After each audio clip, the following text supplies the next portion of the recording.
O naman, maski hindi sila nagkaroon ng mandato ng taong bayan, yan ay pinakamatataas ng mga opisina na dapat magkaroon ng independence, no, sa ibang sangay ng gobyerno. Kaya nga, pinahihirapan nila yung proseso na mapatanggal itong mga iba pang mga impeachable officers para manatili yung pagiging independyente nitong mga opisyales na impeachable. Opo, at kasi maraming nagtatalo ngayon, mga Dean, Attorney Harry, hinggil po doon sa threshold, no? At it seems na ito po ay nagdudulot rin ng pagkalito mula po sa ating mga kababayan. Yan po talaga ang intensyon nila nung sinimulan nila na legal daw itong si Sherwin Gatchalian, no? Nung 12 lang ang botong nakuha niya. Sa tingin ko, alam nila, wala talagang legal na basihan yung ginawa nilang acting president si Sherwin, pero alam nila na darating din ang punto na makakakuha sila ng 13 kasi nga nananakot, no? Ang talagang intensyon nila, pababain yung 16 dahil ngayon pa lang, hindi ko nakikita kung paano mako-convict ni Luistro at paano mako-convince ni Luistro ang 16 na senador. Opo, sir, kung bababa, kung bababa po yung threshold, pumayag o nangyari, does that mean na ito'y maaaring gamitin din para po amyendahan ng konstitusyon? Naunang sinabi ni Senator Jaime na CONAS raw yung plano, no else sa 2028. Well, kasi ang pwede nilang gawin ay magkaroon na naman ng interpretasyon na kapag CONAS, hindi na kinakailangan na bumoto na hiwalay ang Senado at mananaig ang kagustuhan ng mababang kapulungan. No? So yan ang mangyayari kapag hinayaan natin na Malacanang ang magbibigay interpretasyon sa ating saligang batas at hindi ang kataas-taasang hukuman. Bas doon sa panahon na naging Vice Presidente si Sara Duterte ay hindi dapat gamitin ebidensya. Kasi ito ay isang impeachment, no? Para sa mga impeachable offenses na dapat ay nangyari habang Vice President lamang itong si VP Sara. Po, alam ko pong nakatuto kayo sa mga sa depensa, sa prosecution ng impeachment laban kay Vice President Sara Duterte. Ano pong masasabi ninyo lalo na sa mga pahayag ng prosekusyon na kung meron silang hindi gusto, pinapahayag nila, binabanatan, tunog lata daw yung depensa, gusto nilang makita si Vice President Sara Duterte dito po sa pre-trial, tapos meron pa silang sinasabi na nangungopya ba or pareha, nagtatanong din sila, meron din ba yung pagmarking ng kanilang mga documents na pareha, gusto nila na isabay na lang yung mga estratehiya ng depensa, parang gusto nilang sila na rin ang mag-control, attorney. Well, unang-una yung mga deklarasyon at mga binibigkas nilang mga salita sa labas ng Senate impeachment court, sa tingin ko hindi yan tama, no? Para po yung sinabi ni Judge Corner doon sa ICC, no, na mga abogado kung meron silang sasabihin dapat sa harap ng husgado lamang at hindi sa media, no. So sa tingin ko yan ay dapat gawin ngayon ng prosecution dahil ang dami nating naririnig sa kanila na dapat sana ay sa loob yan ng impeachment court na banggitin, no. Pangalawa, malinaw na malinaw pa lang, no, bagamat sila ay nasa pre-trial pa lang, importante na this early linawin ng impeachment court na any ebidensya labas doon sa panahon na naging Vice Presidente si Sara Duterte ay hindi dapat gamitin ebidensya. Kasi ito ay isang impeachment, no, para sa mga impeachable offenses na dapat ay nangyari habang Vice President lamang itong si VP Sara. Patunay ba ito? Ito ba'y senyales na yung mga may ingay, wala talagang sapat na ebidensya, hindi mabigat yung dala-dala nilang ebidensya, attorney? Sa totoo lang kasi, yung mga nagsasalita sa mga prosecution, wala naman talagang mga sapat na karanasan yan sa paglilitis. Yang si Luistro, yang si Leila de Lima, yang si Adjong, hindi ko naman nakikita mga pagmumukhaan yan sa hukuman, no? At almost 40 years ako na humaharap sa mga hukuman, araw at hapon, no?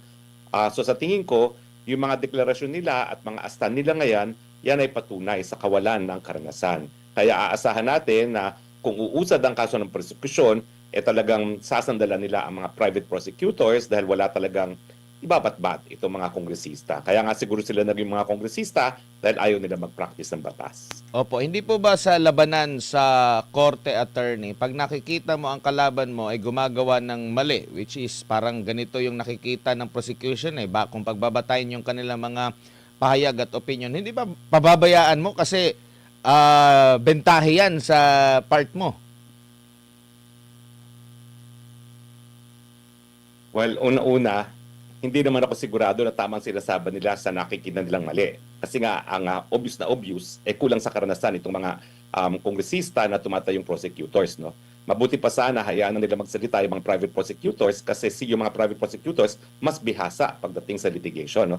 Pero sa ngayon, parang hindi ko nakikita ang kakayahan ng mga congressman prosecutors at lalong-lalong hindi ko nakikita ang kanilang karanasan sa litigation.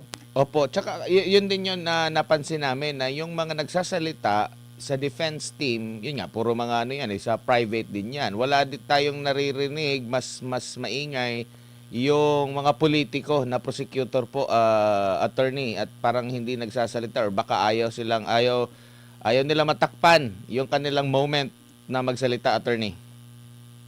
Well, sa tingin ko, kasi itong mga congressman prosecutors mas interesado na maging senador. At sa tingin nila, itong mga pagiging prosecutors nila ay pamamaraan para sila ay maging senador. Hindi naman nila alam na dahil nga sa popularidad at tiwala ng taong bayan kay BP Sara, lalong hindi sila magiging senador dahil tumayo silang mga prosecutor dyan ngayon sa impeachment ni BP Sara. Ito bang mga ganito yung mga pagpapahayag ng kumbaga sinasabi nila mga propaganda ay dahil itong issue na ito hindi lang sasalang sa impeachment court kundi maging sa court of public opinion, attorney? Well, totoo yan, no? Dahil itong impeachment ay sui generis, it's not purely judicial, it's not purely political. Pero kinakailangan naman nakabase sa ebidensya. Kasi kung sila naman ay mag-iimbento lamang at hindi talaga gagamit ng ebidensya, hindi nila mapapatunayan din ang pagkakasala ni BP Sara dahil nag-a-apply pa rin on a suppletory basis ang rules of court dyan sa impeachment proceedings. At syempre, kapag nalabag ang karapatan ng akusado, maski ito'y hindi formal na hukuman, kinikilala pa rin ng saligang batas yung tinatawag nating due process rights ng ating impeachable officer na si VP Sara. Opo, lumulutang po yung pangalan ni Senator Chis Escudero na posibleng maging presiding officer. Nakikita nyo po ba na naayon ito sa batas lalo na't pinasa nila yung para sa rules, pagbabago ng rules noong merong question sa leadership ng Senado, attorney? Well, tama ka dyan, no? Dahil yung rules ay naamyendahan ng peking Senado, no? At malinaw naman na kung sino talaga ang Senado ng mga panahon na yon dahil nung nagkaroon sila ng numero, tsaka lang nila hinalal itong si Sherwin Gatchalian bilang Senate President, sa tingin ko, kinakailangan muna na magpasa sila ng panibagong amendment to the rules para mawala ang duda kung balido ba nga yung ginawa nilang amendment to the rules na magtatalaga ng iba pang presiding officer bukod pa sa Senate President. Pero sa tingin ko, bagamat tahimik ang lengguwahe ng ating saligang batas kung sino magiging Senate President, yung tradisyon ng Senado at saka yung intensyon ng Senado, dapat yung namumuno sa Senado ang magiging presiding officer. Ang tanong, kaya ba yan gawin na isang hindi abogado? Well, ang punto ko naman, dapat bago sila pumili ng Senate President, kinonsideran nila yan na isa sa magiging katungkulan ng Senate President ay pagiging presiding officer ng Senate Impeachment Court. Opo, Spokes, good evening. Si MJ po ito. Sir, marami kasi ang mga lumalabas ngayon ng mga diskusyon na maaari rong babaan ng threshold nung bilang ng mga senador para po i-convict ang isa pong impeachable officer. Anong tingin mo dun, sir? 2/3, 16, maaari dong 14 o 12. Depende raw po sa bilang ng mga senador that can actually vote and perform their mandate as a lawmaker sa ilalim po ng Senate Impeachment Court. Alam mo, nung nagpumilit sila na si Sherwin Gatchalian ay acting Senate President daw at Senate Pro Tempore, bagamat 12 lang ang bumoto, nakita ko na ng intention nila ay hindi talaga para italaga si Senate sa acting Senate President si Sherwin. No? Ang totoo nilang intention, ibaba yung numero ng boto para matanggal si BP Sara dahil alam na nila sa mulat mula na wala silang numero, no, na 16 para matanggal si BP Sara. So ako, bagamat kunwari ang pinag-aawayan ay mga posisyon sa Senado, ang talagang pakay nila magkaroon ng argumento para nga po maibaba yung 16 dahil sigurado ako wala silang 16 sa ngayon. At kaya nga tingin ko magpapatuloy ang gagawin ng administrasyon ng Malacanang lalong-lalo na manakot sa mga senador para bumoto para matanggal si BP Sara o di naman kaya ipakulong sila dahil gagamitin nga nila yung argumento na kung si Sherwin Gatchalian di umano ay nahalal bilang acting Senate President, no? Na sa pamamagitan ng dosing quorum at sa dosing boto lamang, pwede rin nilang palitan yung boto para sa pagpapatanggal kay BP Sara. Pero sa akin, malinaw na malinaw pa gaya ng sikat ng araw ang lengguwahe ng saligang batas. Yan ay 2/3 of all members of the Senate. Gaya ng malinaw na malinaw ang sabi ng saligang batas na ang Senate President ay ihahalal ng majority of all members of the Senate at gaya rin ng nagsasabi na ang quorum ay majority of all members of each House of Congress. Opo, sir, paki-explain nga po yung kahalagahan kasi na-post po ito ni retired Justice Oscuna yung pagkakaroon po ng supermajority para po i-convict ang isa pong impeachable officer na may kaugnayan po sa boto ng mga Pilipino na mawawalan raw o magkakaroon ng disenfranchisement kung magiging easy na lang daw yung manipulation sa impeachment process pagdating na po doon sa Senado bilang impeachment court. Well, kasi nga po, ang presidente at ang vice-presidente na impeachable officers ay halal ng taong bayan. So hindi po pwede na kapag binaliwala ang mandato ng taong bayan, mapapadali ang proseso.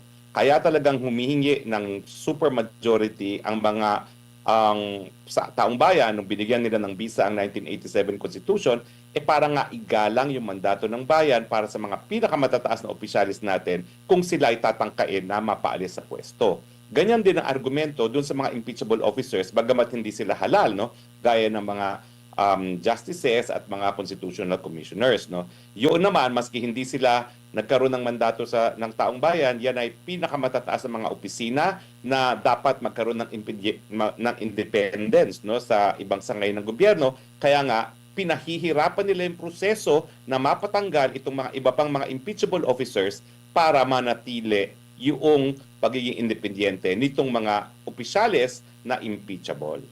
Opo, at kasi maraming nagtatalo ngayon, mga Dean Attorney Harry, hinggil po doon sa threshold, no?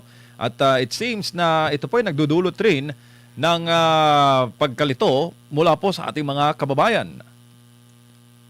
Yan po talaga ang intensyon nila nung sinimulan nila na legal daw itong si Sherwin Gatchalian, no? Nung 12 lang ang botong nakuha niya.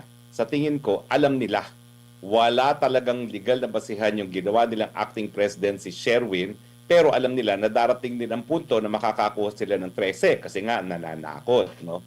Ang talagang intensyon nila, pababain yung 16 dahil ngayon pa lang, hindi ko nakikita kung paano makukonvict ni Luistro at paano makukonvince ni Luistro ang 16 na senador. Opo, sir, kung bababa, halimbawa, kung bababa po yung threshold, pumayag o nangyari, does that mean na ito'y maaaring gamitin din para po amyendahan ng konstitusyon? Naunang sinabi ni Senator Jaime na CONAS raw yung plano, no else sa 2028. Well, kasi ang pwede nilang gawin ay magkaroon na naman ng interpretasyon na kapag CONAS, hindi na kinakailangan na bumoto na hiwalay ang Senado at mananaig ang kagustuhan ng mababang kapulungan, no? So yan ang mangyayari kapag hinayaan natin na Malacanang ang magbibigay interpretasyon sa ating saligang batas at hindi ang kataas-taasang hukuman. Saan po papasok dito, attorney, ang last bastion po ng ating demokrasya, ang kataas-taasang hukuman? Well, kaya nga po pinagdadarasal ko na magpatuloy ang pagiging independyente ng ating hukuman dahil bagamat ang mga justices, no, maski sila ay walang mandato na nanggaling sa taong bayan, ang kanilang pagiging co-equal branch of government naman ay nanggagaling dun sa kanilang katungkulan na itaguyod ang kataas-taasang batas sa ating bayan. Yan nga po ang saligang batas.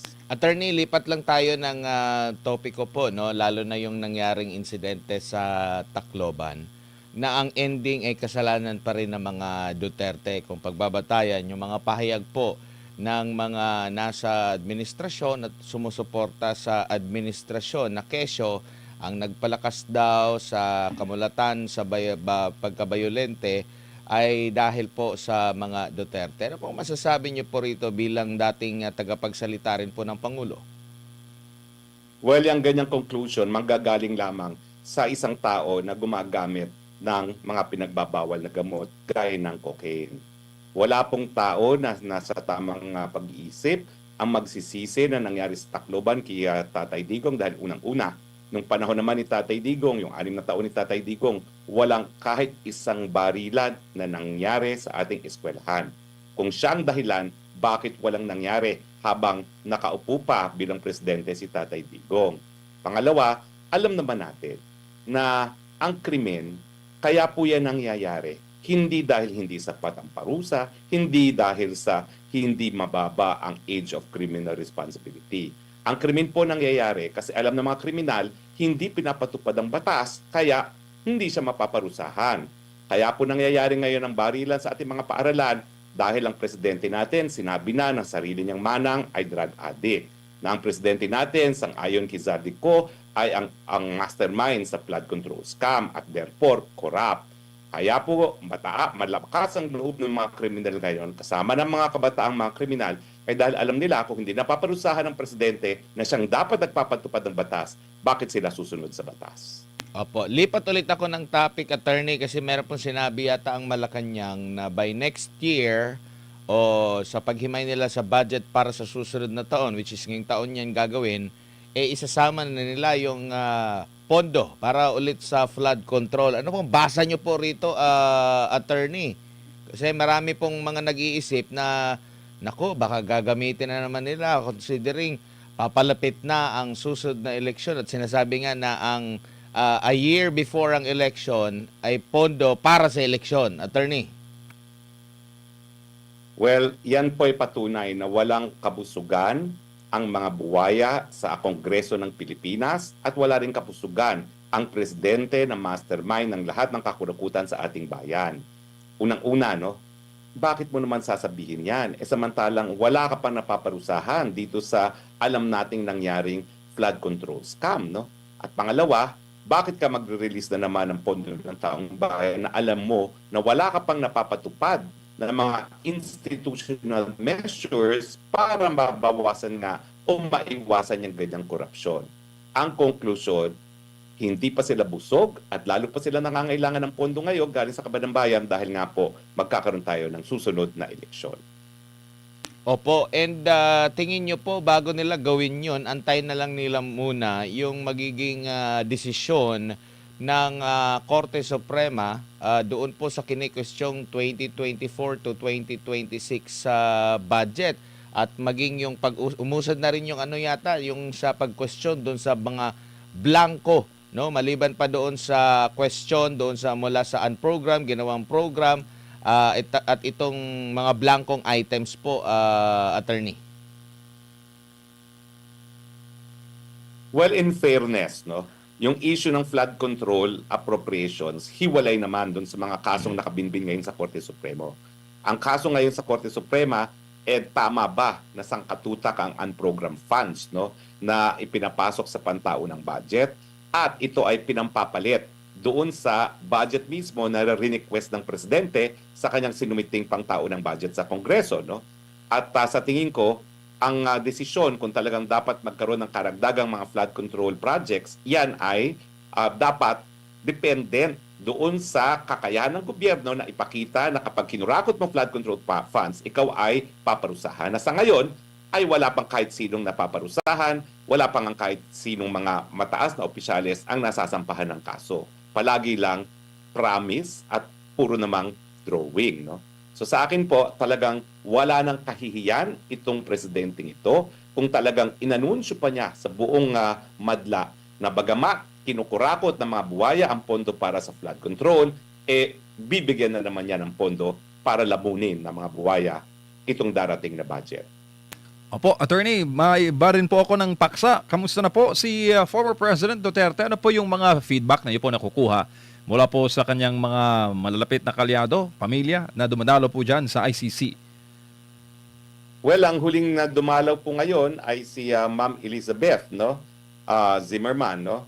At Ang palagi naman nilang sinasabi ay balusog naman si Tatay Digong, bagamat alam natin sa mga deklarasyon mismo ng ICC na talagang medyo mahina na at marupok na ang pagkatayo bilang isang senior citizen ni Tatay Digong dahil palagi na siyang natutumba at kinakailangan na siyang bantayan ng mas maigi. No?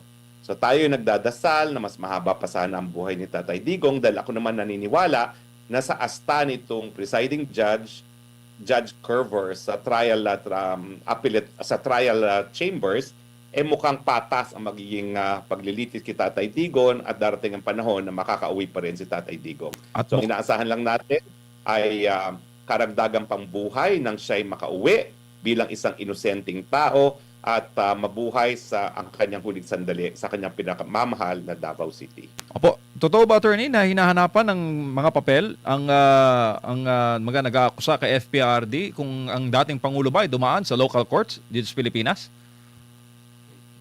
Hindi ko siya nakita. Mm. Although, discuss ko kung bakit importante yung issue na yan kasi talagang kapag hindi nasunod ng Article 59, ang issue is nakidnap ba yan o hindi. Kasi yung Article 59, ang intention niyan ay para masiguro ang karapatang pantao at masiguro yung soberenya ng bansa na pinanggagalingan ng tao na hinihingi ng ICC.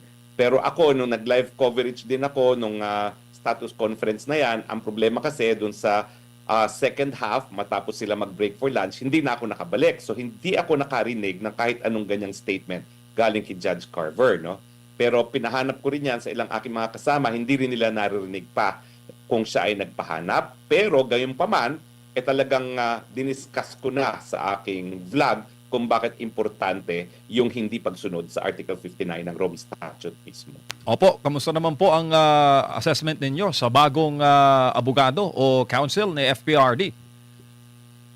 Well, bias ako kasi ako talaga nagrekomenda dyan kay Peter Haynes. Hindi ko siya personal nakakilala. Nakita lang kami nung binubuo yung bar ng International Criminal Court. Pero alam ko kung anong mga talagang naging achievements niya kasama na yung pagpapalaya doon sa Vice President ng Congo na si Bemba, no, na nauna nang nahatulan na guilty, napawalang sala niya on appeal. So matindi po talaga ang karanasan nitong si Peter Haynes at talaga naman pong siya ay kinikilala isa sa pinakamagaling na abogado sa United Kingdom dahil siya po ay pinarangalan bilang isang King's Counsel na isang titulo na ibinibigay lamang sa talagang mga matitinik na mga abogado. Attorney, maraming salamat po sa inyong oras at panahon. So ulitin po, ingat po kayo. Thank you, sir. Salamat po. Magandang araw po.